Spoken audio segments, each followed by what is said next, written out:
Jonah. Sino nakakakilala kay Jonah? Sometimes, or most of the time, laman ito ng Sunday school ng mga bata. Kaya mag-alala, wala kayong maliit ng isda dyan. Dahil dito, a Sunday school approach, this is more, I can say, preaching approach. Hallelujah. Jonah chapter 1, okay, verses 1 to 3.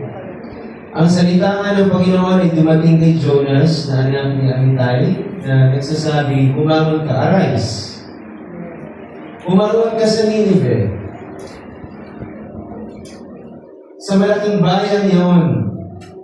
Okay? Specific ang assignment. Nineveh, a great city. At mangaral ka, humiyaw ka laban doon sapagkat marami rong makasalanan. Sapagkat ang kanilang kasamaan ay umabot sa harap ko. Makikita mo kapag umabot pala ang kasamaan sa harapan ng Diyos, nandun lagi ang pangangaral ng lingkod ng Diyos. At meron siyang isusugod doon. Verse 2 na yan. Nga lang, ito si Jonas ay bumangon, pero tumakas. He ran away. Imbes na sa Nineveh, tumakas siya patungo sa Tarsis. Ito ay opposite way. Ito na. Mula sa harapan ng Panginoon. Okay? From the presence of God. Harapan is presence. No? He ran away from the presence of God. At siya'y lumusong sa Joppe. Ang Joppe po ay port. At nakasumpong ng sasakyan na patungo sa Tarsis. Sa gayoy nagbayad siya ng upa niyaon. At siya'y lumulan upang yumaong kasama nila sa Tarsis mula sa harapan ng Panginoon, from the presence of God. So saan ang origin? From the presence of God. Right? So, yan po ang ating pagtatalakay ngayong gabi, sa gabi ng panalangin. And the Lord bless His word. Ano tayo makaupo. Next. Si Brother Branham noong 1965, siya po ay nangaral ng isang pagtalakay sa libro, yung Book of Jonah. Amen. At pinamagatan niya ito ng a man running from the presence of the Lord. Isang, lalaki or lingkod na tumakbo malayo sa presensya ng Panginoon. Now, I tried my best to read it and get something out of it, mga kapatid, and it's really a blessing to me. A man running from the presence of the Lord. Because I also want to realize or somehow recognize if am I or God can speak to me through this. Nangungusap ba ang Diyos sa akin sa bagay na ito? At hindi ako nagkamali. Nangungusap ang Diyos sa iba't ibang paraan. Pero ang pinakamagandang pangungusap ng Diyos ay sa pamamagitan ng kanyang salita. Sa pamamagitan ng kanyang lingkod na bibig or propeta. At higit sa lahat sa pamamagitan ng kanyang banal na Espiritu Santo. Tandaan yan. Yan ang pinakamainam na pangungusap ng Diyos. May mga panahon na pwede siyang mangusap sa awit. May mga panahon na pwede siyang mangusap sa patotoo. No? Pasalamat. Pero higit sa lahat, siya'y mangungusap sa mensahe niya sa ating panahon. Now, isang bagay matungkol sa nakuha ko, si Jonah daw ay hindi naman talaga next.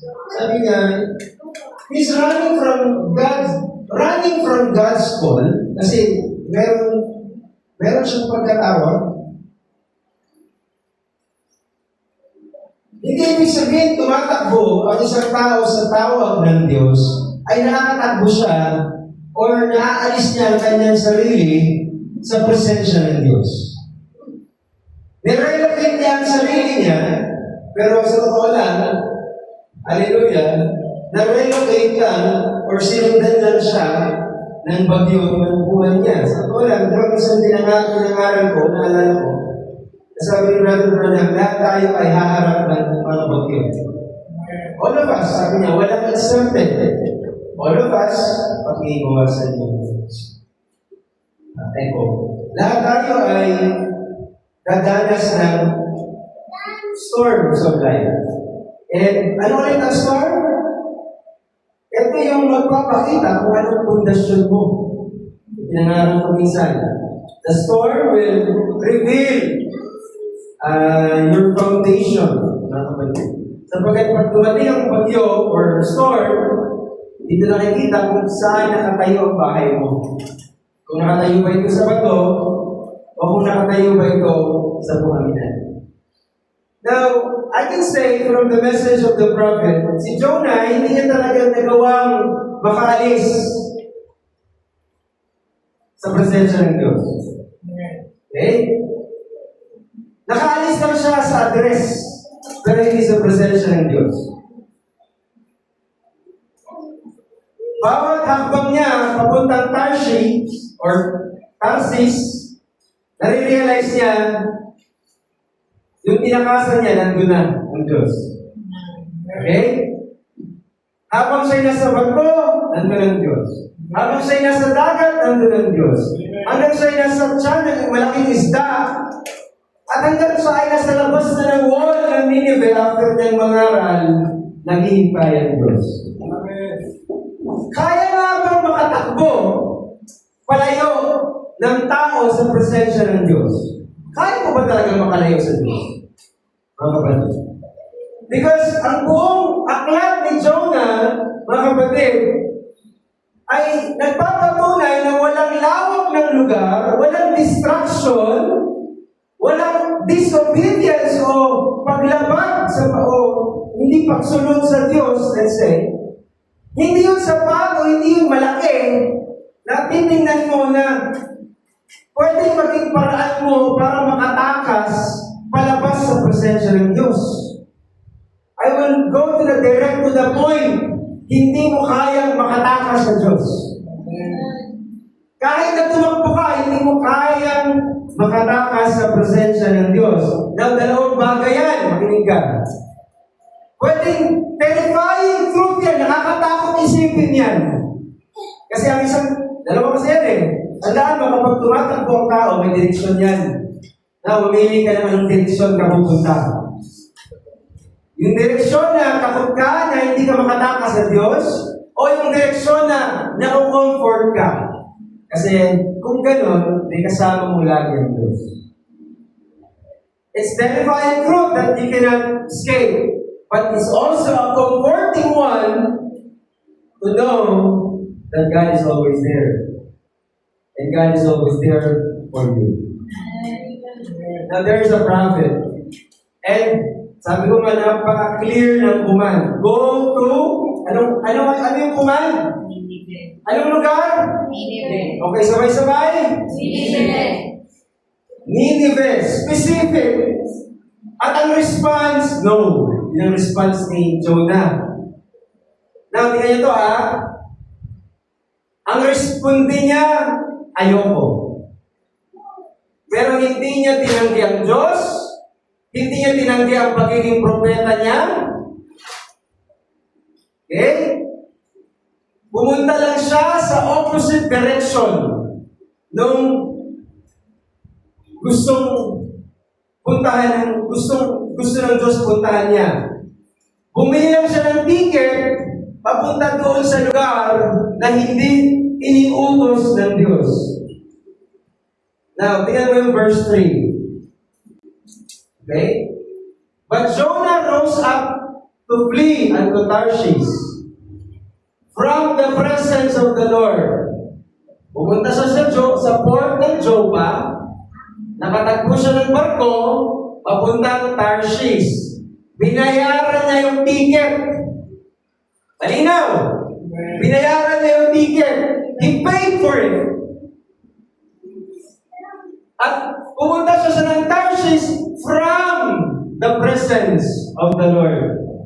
Now, the Holy Spirit is being so particular here. 2 beses binanggit ng Bible na siya'y umalis from the presence of the Lord. 2 beses. Now, hindi to aksidente. Yan nga, hindi po aksidente na 2 beses binanggit yung from the presence of the Lord. From the presence of the Lord. Because, ito ay sinasabi ng Holy Spirit sa atin, so you can see the strategy. No? Yung strategiya ni Jonah na ayaw ng Diyos na hindi natin makita. Because hindi ito isang tao na naliligaw lang. This man is not wandering. This is a plain intention, mga kapatid. This man is intentionally running. He is on purpose. May plano, may pera, may cash on hand. Para bayaran yung trip niya sa hindi niya pagsunod. Now, disobedience is rarely dramatic at the start. Hindi ito para bagang nagkataon na hindi ka sumunod. Intentional ang disobedience. Kalmado lang siya. Pero yung kalmadong pag-approach niya dito ay kalmado siyang pumupunta sa maling direksyon. Kalmado siyang bumibili ng ticket. Kalmado siyang umaakyat sa maling barko. So ang disobedience, makikita mo, kalmado ka lang. Kalmado ka lang nag-i-scroll. Kalmado ka lang nanonood. Kalmado ka lang may kinakausap, may katsa. Ang disobedience, hindi ito parang gumagawa ka ng kumusyon. Kalmado ka lang, pero disobedience is there. Nakita mo yung strategy. Calm. No? So tonight, it's not really about Jonah. It's about the ship. No? Yung barko, kung nasaan ka ngayon nakasakay. Kasi yun ang pag-uusapan natin. Kasi yung barko na yun, binayaran mo pa yun. Binayaran pa niya yun para siya'y makaalis. Now, pag sinabing Nineveh, that is an assignment. Pag sinabing Nineveh, that is calling. Pag sinabing Nineveh, yan yung relasyon mo. No? Yan yung confession mo. Yan yung pagiging Kristiyano mo. Pupunta ka doon sa Nineveh. Kasi doon ka dapat as a Christian. Nineveh. Yan ang calling mo. And you think, gano'n lang kadali ang disobedience? Ang disobedience lagi siya may bayad. Nagbayad siya para hindi masunod yung Nineveh niya. You always pay something. It's either your time, it's either your strength, it's either your whole life you're paying for something that is not the will of God. But you're paying for it. So makinig tayong lahat. Kaya nga ang title natin, no? Yan sinasabi ko, disobedience is really dramatic. No? Kalmado ka lang, going to wrong direction. Nagbayad ka lang, going to wrong direction. Pero ang ating tanong sa gabi ito, which is our title as well, why is running not a solution? Bakit ang pagtakbo sa presensya ng Diyos is not even a good option? It's not a good decision. Why running kapag nakatanggap ka ng calling kay Lord? Bakit ang pagtakbo dito ay hindi siya ang pinaka-the best solution? Okay? Bakit ang pagtakbo palayo sa presensya ng Diyos ay hindi magandang desisyon? Yan ang pag-uusapan natin ngayong gabi. Okay lang ba? Para ma-realize natin, bakit kahit anong gawin mong pagtakbo, hindi mo kaya? Hindi yan ang magandang solusyon, kapatid. Unang-una, dahil sa Psalms 139. You cannot outrun His presence. Ibig sabihin, kahit kasi anong gawin mo talaga, sabi ng Bible, kung mo lang basahin ng Psalms 139, sinabi ko lang yan. Ang laman ng Psalms 139, mga kapatid, sabi ni David, saan pupunta ang spirito ko? Paano ko tatakas sa presensya mo? Tinatanong ni David. Pumunta ako ng langit, nandun ka. Pumunta ako ng impyerno, nandun ka. Pagdating ko pagbangon ko sa umaga, nandyan ka. Kahit pumunta pa ako sa pinakailalim nandun ka pa rin, sabi niya. Yan mo 700 years, I believe, bago ma-record na may nakaikot na sa buong mundo bago si David. Ibig sabihin, 700 years earlier, wala pang mapa talaga ang buong mundo. Wala pang nakaka-cover ng buong dagat. Talagang bago nakakasaliksik o take journey, sail on it. English kasi. No? Pero sinasabi na ni David, kahit sa pinakailalim ng dagat, nandun pa rin ang Diyos. So, ibig sabihin, walang anumang lugar o walang saan mang lugar, kung geographically speaking lang, hindi kayang makatakas ni Jonah. Kahit nasa dagat siya. Alam niyo ba? Kapag sa panahon na yon, sa panahon ni Jonah, kapag ang tao nakatungtong sa barko, nakatungtong siya sa barko, at nakapaglayag siya sa dagat, ibig sabihin lang isang bagay. Narating nga na ang pinakamalayong lugar from saan? From the temple. Ibig sabihin, pag ang tao na-reach siya ang dagat or sea, ibig sabihin, okay. Ito na ang pinakamalayong mararating ko. Away from the temple. Away from the synagogue. Sasabihin niya sa isip niya, pinakamalayo na to, hindi na ako maabot. Ibig sabihin, lahat ng responsibilidad ko sa church, binitawan ko na. At hindi na ako hahabulin ng anumang responsibility, accountability, sapagkat nakaalis na ako. Pero sabi nga ni David, walang anumang lugar na makakatakas tayo sa presensya ng Diyos. Alam mo, kahit umalis ka sa church na to, one day, kung mag-desisyon ka, alis na ako sa church, tandaan mo, umalis ka lang sa church, pero ang Diyos, hindi ka makakatakas sa kanya. Hindi nga, di ba? It's useless. Minsan, parang ganun tayo, gusto ko na umalis dito sa marriage na to. Minsan, alis ka lang sa bahay, pero ang marriage, habulin ka pa rin. Because that goes further. Yan ay law ng Diyos. No? Minsan, alis ka doon sa pagsisising ginawa mo years ago, conviction, at yun ang nagdala sa'yo sa altar. Minsan, lalayasan mo yun na hindi totoo yun. Siguro, maging madrama lang ako. Patandaan mo, lahat ng binanggit kong pangako sa Diyos na magbabago ka, ayusin mo ng buhay mo, hindi ka nagaganito, hindi ka nagaganyan, hahabulin ka ng Diyos doon. Patandaan mo yan. Walang anumang bagay na binitawan mo, lalo kung ito'y puso mong binanggit sa Panginoon, hahanapin ang Diyos yan. Ang dami po yan, mga kapatid. I just want to let you know, lahat ng mga pangako mo sa Diyos, mula noon hanggang ngayon, nakatagayan. Mga kapatid, hindi yan makakalimutan ng Panginoon. Okay? At lalong-lalo na ang pagtawag ng Diyos sa iyo.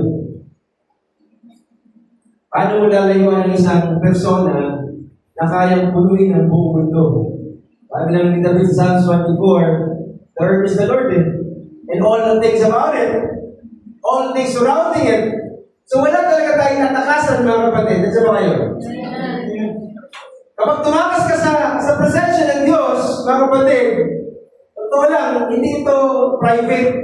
Sa harapan ng Diyos, public ito lahat. Nakikita ito ng buong mga anghel. No?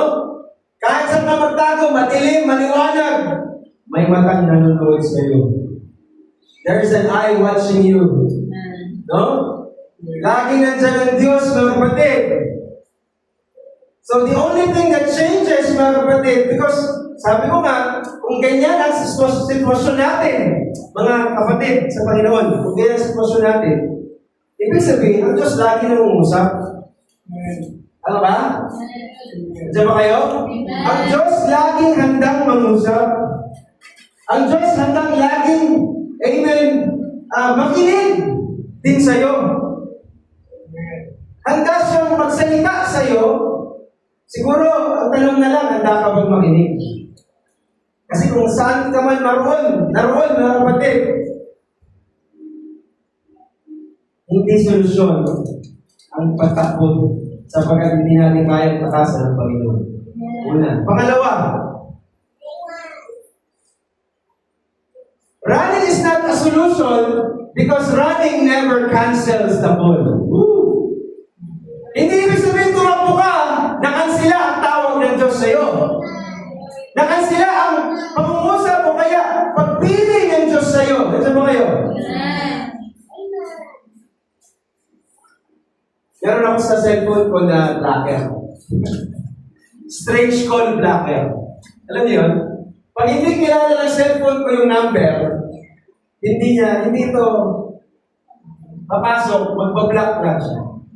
Di ba? Alam mo ang missed call at alam mo ang answered call. Pero alam mo na halata ko, kahit na-block yung call, recorded pa rin. Ako nyo? Kahit hindi ko nasagot yung tawag, naka-record pa rin doon sa blocker app kung anong phone number yung tumawag sa akin.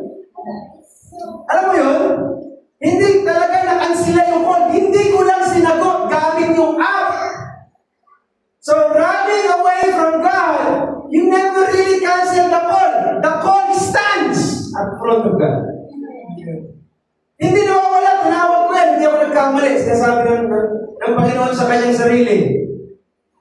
Now, pag binasa mo yan, pag itong same call, same city, same assignment, ibig sabihin yung ganito. Ipagkumpara mo ang Jonah chapter 1 at ang Jonah chapter 3. Ang Jonah chapter 1, may utos, pupunta ka sa Nineveh, great city, mangaral ka doon. Pagdating ng Jonah chapter 3, doon mo makikita ang bagyo, doon mo makikita ang pagsakay niya doon sa barko na binagyo sila, doon mo makikita yung paghagis ng mga nasa barko doon sa kay Jonah, sapagkat alam niya siya ang dahilan, ba't sila binabagyo. Doon mo makikita sa Jonah chapter 3, ang paglamon sa kanya ng malaking isda. Pero the same thing, pag binasa mo ang Jonah chapter 3, ang sabi pa rin ng Panginoon sa kanya, Jonah, go to Nineveh. Ganun pa rin. Same call pa rin. Hindi nagbago. Na hindi sinabi hindi nag-apologize ang Diyos na, sorry kailangan baguhin. Hindi. No apology. God knows what He's doing. Same call. Same city. Ang pinanggit ni Lord sa Jonah chapter 3. Same assignment. Mangaral ka pa rin. Nandun na siya sa loob ng belly. Mangaral ka pa rin doon. Hindi nagbago ang call. So running away is not a solution because He never changed God's mind about calling you. Okay nyo? There is a storm, mga kapatid. Hallelujah. Nagdala sa kanya doon. At ano man nangyari, mga kapatid? Same call, same city, same assignment. So, running ang pagtakbo. Hindi ito nagbago ng plano ng Diyos. Kahit tumakbo ka, tandaan mo kung ano ang plano ng Diyos, yun pa rin. Diba? Humaba lang yung biyahe, pero yun pa rin ang gusto ng Diyos. Nadagdagan lang ng 3 days kasi kailangan nyo magstay sa belly ng whale. Humaba lang yung biyahe, pero same assignment pa rin. Ano say amen? Amen?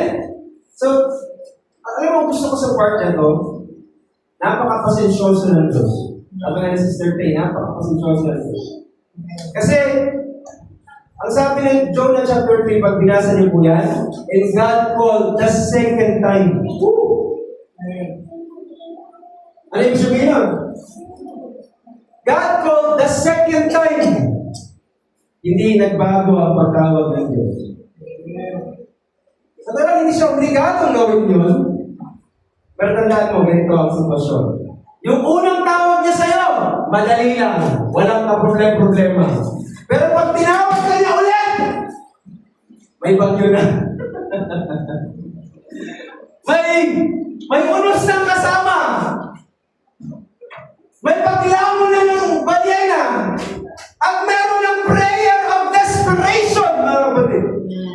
when God calls you again. Kasi, noong una, matigas ka eh. Pero hindi nagbago ang plano. Itawagin kita ulit. Pero this time around, magkukumahog ka. You will be desperate. Maaaring may mga tao dito na naglilingkod na ngayon kasi naranasan mo kung paano maging desperado sa buhay. Naranasan mo magkasakit. Naranasan mo malugi. Naranasan mo mawala ng ganito. Naranasan mo maalis sa comfort zone mo. Because that ship is your comfort zone. But the second call will remove you on the comfort zone. The first call was easy, but the second call is removing you on your comfort zone and putting you in a place na kakain ka ng lumot para mabuhay. Nakuha niyo ba? So, running away is not a good solution. Nakuha niyo ba? No? Ang isang obedience na delay ay isang obedience na hindi kansilado. Na-delay lang. Pinatagal mo lang, nagkaroon lang ng mga kapatid, extra love. And I say, extra scars. Natagtagan lang ang mga latay mo, ang mga scar mo sa puso mo. Kasi yung unang call, hindi mo brag. Yung pangalawang call, natagtagan lang ang mga sugat mo. Kaya ngayon, siguro naglilingkod ka, hindi dahil sa first call, baka dahil na sa second call. Minsan kasi sa buhay mo tumakbo ka sa Panginoon. Minsan kasi nakita mo na pinahintulutan ni Lord ang mga bagay na hindi mo inaasahan. Pero ano nangyari? Yun pa rin ang nagdala sa'yo kung nasaan ka na Lord. Yan ang kalooban natin sa buhay mo. So running away, don't run no more. No? No longer running. Because you know, on the second call, it's not worth it. Alam mo ba? Ang hirap tumatakbo sa presensya ng Diyos. So, ina-emphasize ko sa inyo, kung nag-iisip ka mong tumakbo palayo, kapatid, pinapahaba mo lang ang biyahe mo. Pero alam ng Diyos kung saan ka dapat bumagsak. Alam ng Diyos kung saan ka dapat bumangon. Now, number 3, isang bagay na personally ko sa akin. Kasi alam ko ito personally. Running away is not a good solution. Because I know others are in the boat with me or with you. Tandaan mo, nung nasa barko sila, ang sabi mismo ng Jonah chapter 1, ang Diyos mismo ang naghatid ng bagyo sa dagat. Hindi, diablo ha. Ang Diyos mismo ang naghatid ng mighty tempest in the sea. At kapatid, ang nakakalungkot dito, pag binasa mo ang verse 5 ng Jonah chapter 1, look on your Bible. Too much. Habang pinapagyo ang buong barko, Jonah was gone down into the side of the ship. On the ship, nasa gilid lang si Jonah. At anong ginagawa ni Jonah? Natutulog. Gising. Yung mga nasa barko, hirap na. Pero yung dahilan kung bakit sila nagkakahirapan ng ganun, natutulog lang at para bagang walang pakialam. Alam mo, when it happens to me, nakukonvict talaga. Kung alam ko hindi ko sinusunod yung kalooban ng Panginoon at parang patulog-tulog ako sa pananampalataya, pahapay-hapay ako sa pananampalataya, nakikita ko ang impact nito sa pamilya ko, nakikita ko ang impact nito sa church, nakikita ko ang impact nito sa mga brother, sa mga sister, sapagkat they are on the boat with me. Tingnan mo lang yung barko natin. Minsan, di ba? Ang service natin, ang mga bagay-bagay sa church na ito. Kasi yung pagtawag nila hindi na pumulfil, damay lahat. Others are in the boat with you. So running away, it really costs a lot. No? Ayaw natin, bagamat dito sa story na to, ang mga nakasakay sa barko, napaka-specific, pagan, unbeliever. Pero alam nila, hindi gawa ng tao. Sabi nila, ang tagal na namin naglalayag. Ngayon lang namin ito naranasan. Tinawag nila iba't ibang Diyos na alam nila kasi alam nila hindi yun gawa lang ng tao. At ang sabi ni Jonah, the true believer who knows the message of God. Sana yung talagang nakakaalam ng mensahe ng Diyos, hindi patulog-tulog.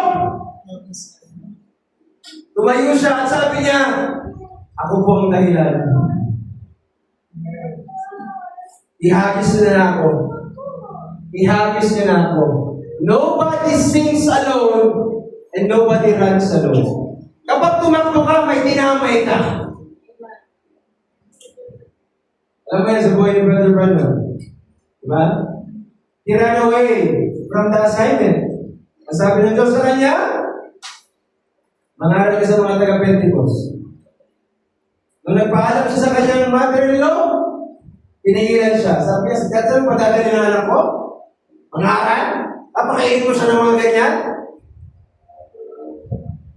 Nagpakakal sa Brother Brandon. Hindi niya sinunod yung utos ng Diyos. And next day, di ba? His wife was killed in the flood. His child was killed in the flood. His brother was killed. Ang dami namatay na.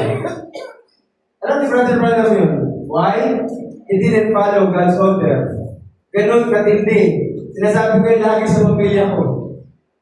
Kahit dalhin tayo ng Diyos sa pinakamahirap na lugar, basta alam ko na sa kalooban niya ng Diyos.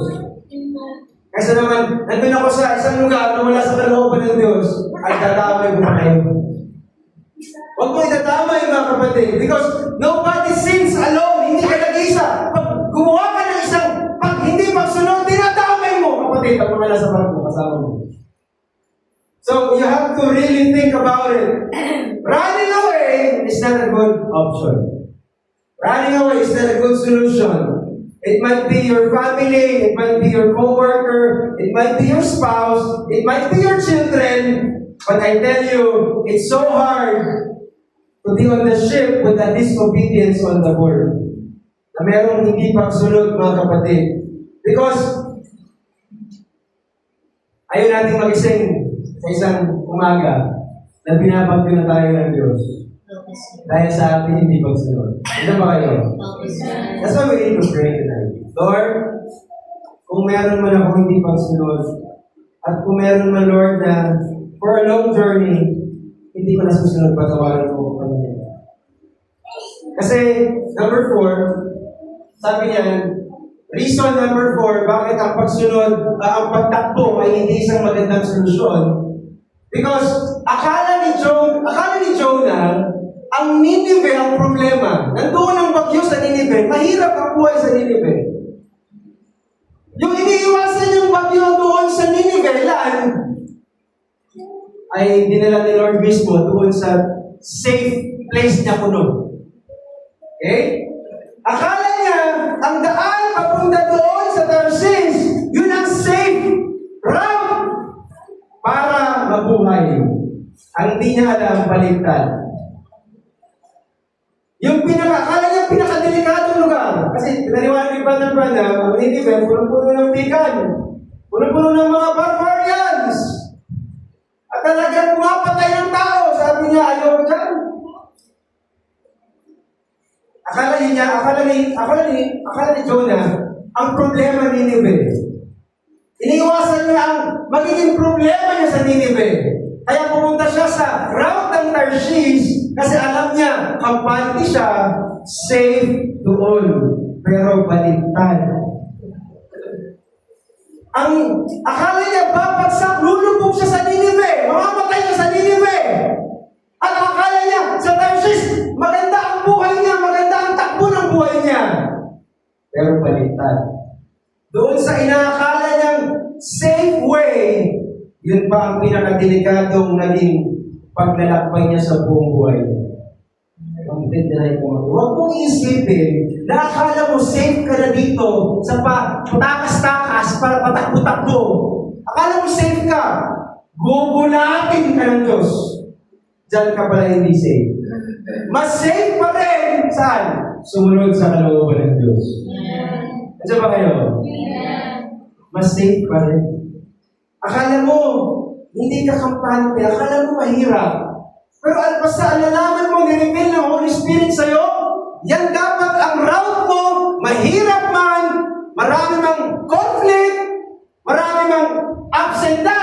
basta alam mo, yan ang tinuro ng Diyos, sundin mo. Kasi ang pinaka-safe place, sabi ni Brother Branham, ay yung nasa kalooban ng Diyos. Diyan ba kayo?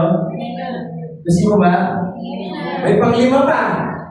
Ang panglima, ang hindi mo matakasan. Panglima, kasi 5 letra yan. Tandaan niyo to Ang 5 letra ito, grace will chase. Ano ba yung chase? Umahabol. Hindi mo kayang takasan. Isang bagay na hindi kayang takasan ni Jonah, yung biyaya ng Diyos. The Lord had prepared a great fish. Yung word na prepared, the moment pa lang na bumibili siya ng ticket sa Tarshish, sabi ng Panginoon, bumili ng ticket sa Tarshish, no? Ihanda mo na yung ambulansya. Ano po ambulansya? Great fish. I-rescue ko yan, sabi niya. Kasi mali ang ruta. Diba ba yun?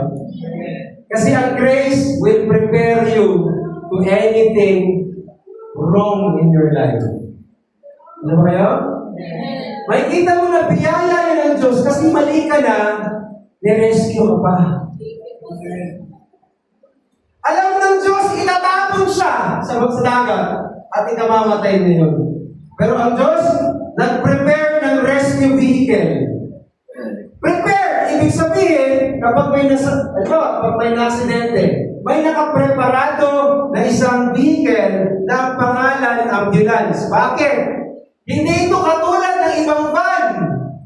Prepare vehicle ito kasi ito ang van na may oxygen, ito ang van na may swero sa loob, ito ang van na may nurse sa loob, ito ang van, kapatid na merong medical bed, hindi ito van na passenger. Ang tawag dito ambulance kasi merong i-rescue. Inihanda ito in an emergency. It's a prepared vehicle in the name of ambulance. Kaya, nung bumili ng ticket ng kanyang hindi pagsunod si Jonah, ang sabi ng Diyos, ihanda mo ang biyaya ko, a great fish na ang pangalan ay ambulance. Tawagin ko ambulance, no? At ihanda mo lang yan sa bandang Tarshish. At pag nailaglag yung anak ko, handa mong ipalulok. Alam mo, that's the worst moment of Jonah. Na siya, mga kapatid, ay nilunok ng isang balyena. Bakit sabi ni Brother Branham, nung nilunok siya ng balyena, ng kanyang ambulance, tingnan nyo, sabi niya, is all lying qualities. Wala siya nakikitang pwedeng mapakinabangan. Pero alam mo, ano napakinabangan niya? Doon siya nakapanalangin ng totoo. An ambulance of God is where you can pray through. Because nanalangin siya, mga kapatid. You know, sometimes the belly of the fish, hindi ito yung parusa ng Diyos sa iyo. Akala mo kasi minsan, dinadala ka ni Lord sa mga uncomfortable situation. Nung sabi nga ni Brother Brad, pagdating pa lang doon ni Jonah, sabi niya, wala na. Katapusan ko na. O kaya, parang sinasabi niya, sana matapos na to. Sana makalabas na to. Kumbaga, 5 minuto, ayaw niya mag-stay doon. Pero that's the ambulance of God. No? That's the ambulance of God. Gustong ipakita ng Diyos sa kanya ang isang himala. Unang-una, paano siya nakakahinga sa ilalim ng belly ng whale. So, of course, meron siyang special oxygen. No? Pero pinapakita nito, mga kapatid, hindi ka parusahan. Sabi ng prophet, hindi siya pinaparusahan ng Diyos. Kundi pinapakita ng Diyos na kung merong willing na saluhin ang kanyang mga worst decision, worst disobedience, ang Diyos yun. Wala na ibang pwedeng sumalpa sa kanya. Ang Diyos lang. No? Grace will chase.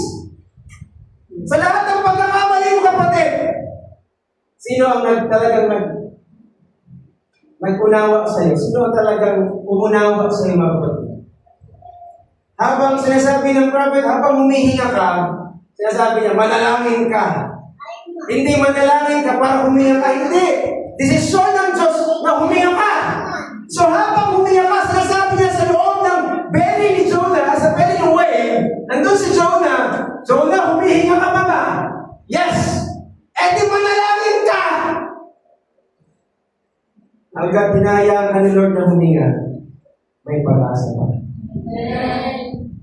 Huwag kang mawawala ng pag-asa. Sapagkat ang paghinga mo ay isang biyaya ng Diyos na sinusundan ka ng biyaya ng Diyos. Hanggang humihinga ka, sinasabi ng Panginoon sa kanya, Jonah, manalangin ka. At sino mang manalangin, tumawag sa akin, sasagutan ko. Tama? Right? Kaya ang faith ni Jonah, sabi ni Brother Branham, iniisip niya na ang lahat na nakikita niya ay parang wala lang. Mahirap yun. Naamoy niya, nakikita niya, naririnig niya, basura. Lying by ni suka. Pero praise the Lord, alam mo, by faith, nakita mo, in times of emergency, in times of desperation, faith arise. No?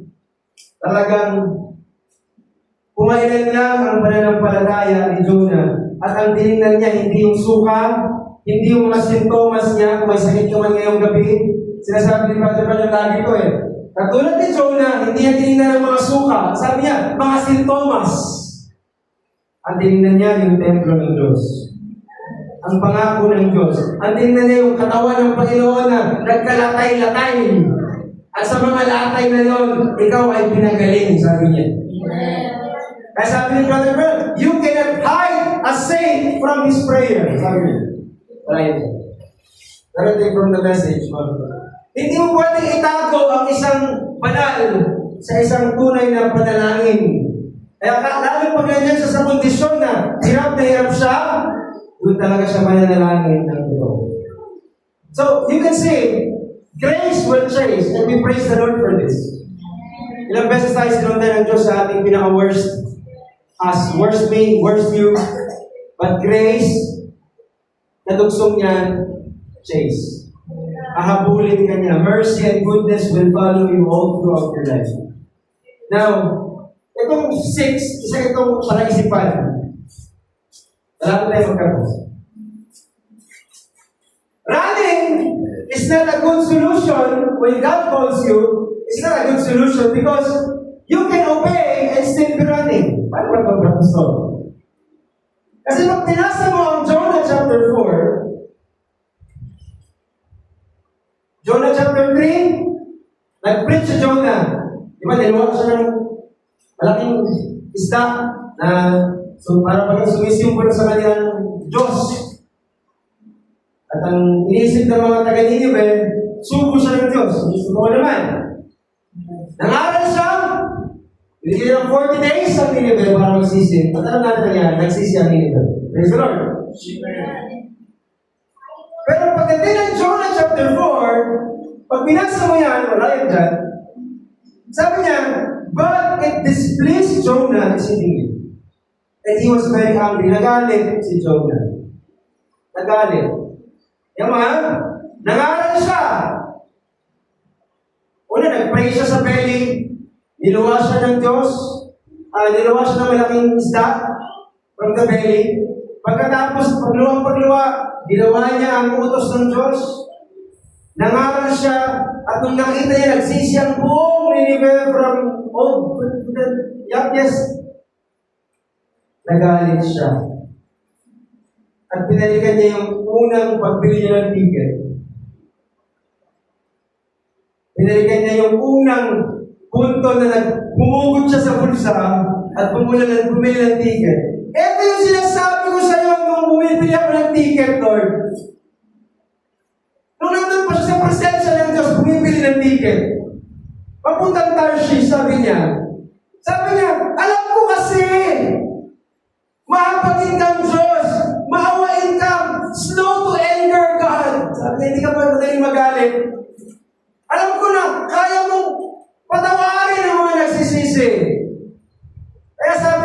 kung alam ko lang na ganito ang mangyayari. Sabi niya, sana pinatay mo na lang ako. Sabi niya.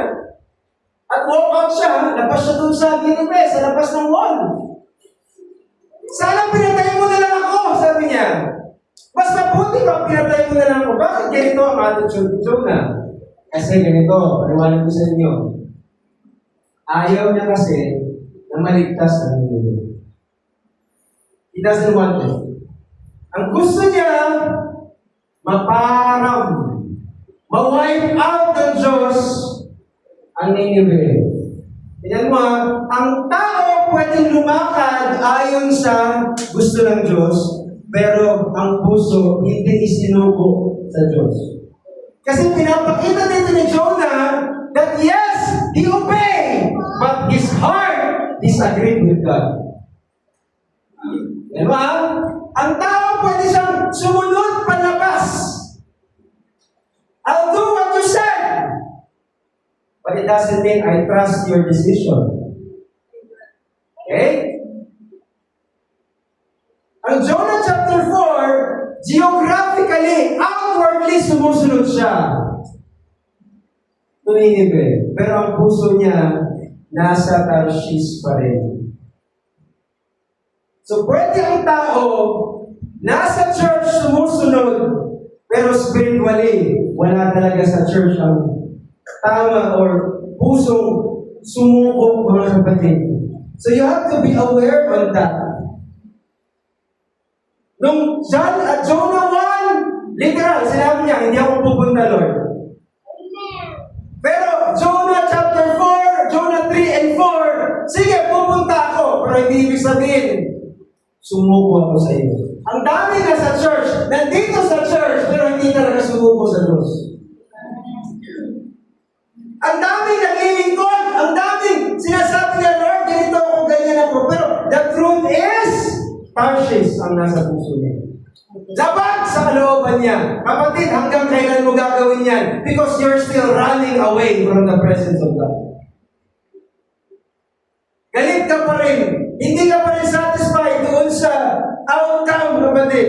Then, that is running away from the presence of God. Now, that will come into the last and not the least. 7th reason. Kasi una, hindi mo, ang running is not a solution sapagkat hindi mo kayang takasan ng Diyos. Hindi mo kayang kanselahin ang tawag ng Diyos. Marami kang kasama sa bangka, sa barko, na hindi mo pwedeng papayaan sapagkat you are the one to blame. Yung bagyo hindi mo kayang takasan, nirelocate mo lang, dadalhin mo rin ni Lord yan sa'yo. Pero maparealize ni Lord sa'yo, yung biyaya, sinusundan ka ng Diyos lagi. At kahit sumunod ka man, alam ng Diyos, tumatakbo ka pa rin. Then, we come into the 7th kasi kulang yan eh. Ang 7th, ang isang malaking tanong. Running away is not a good solution because running away cannot give you what you looking for. Kahit tumakbo ka, hindi mo makikita kung ano talagang hinahanap mo. Tanungin ko kayo ngayong gabi, ano ba ang hinahanap ni Jonah?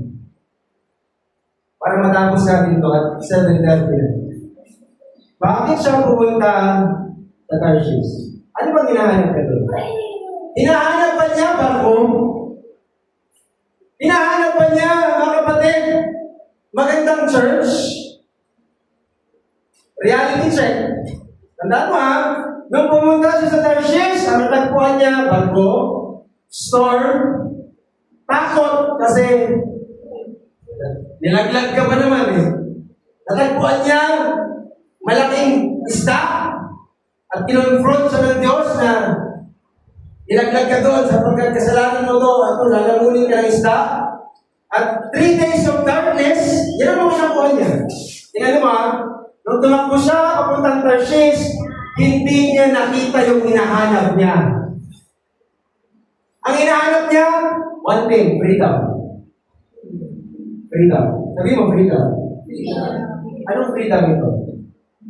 Alam mo, ganito yan eh. Freedom from what God wants to do through you.